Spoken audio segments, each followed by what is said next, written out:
So tip number one for me is definitely to model the behavior. And this will change according to each professor or each TA. So for example, if you want the students to tweet in class, make sure you yourself use Twitter and know how to use Twitter.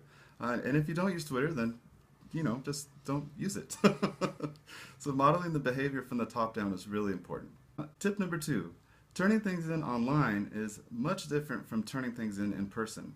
So the idea of handing in a paper when you're in an in-person class, you can actually hand that paper to someone and you're done with it. Online it can be a little more tricky because you're using links, you're sending emails, you might have PDFs, Word docs that won't open.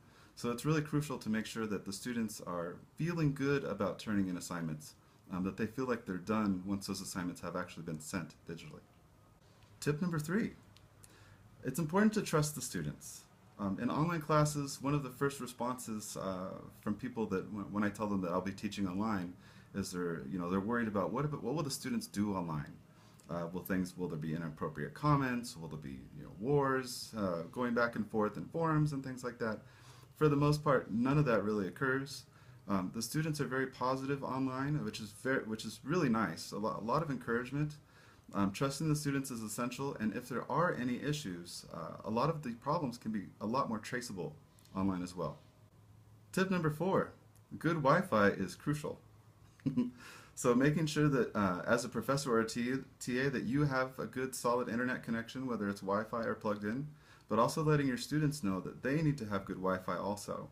And if the Wi-Fi is not great at their house, then they need to find a different place to do it, whether it's a library or a Starbucks or a McDonald's or whatever it might be. And considering the surroundings around that Wi-Fi can really help out too for, say, Google Hangouts or video chats as well. 5 tips about teaching online courses. First of all, I think that it's very important to get comfortable with technology, with the space, with students, the online teaching. Secondly, it's essential to collaborate with other TAs. So all of you should be synchronized, for example, regular meetings with TAs, with professors as well. And lastly, something that students find very useful is being able to easily reach the TA.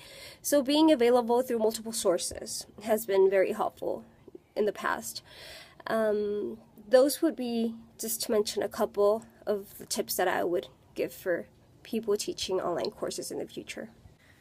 So my tips for teaching online are to be savvy to the online tools that are out there to help you, because it can be time consuming to transition your face-to-face class into an online environment, but there's tons of really cool apps out there and powerful visualization tools that can help you make that transition go a bit smoother and a bit faster, so it's not a very time-consuming thing on your part.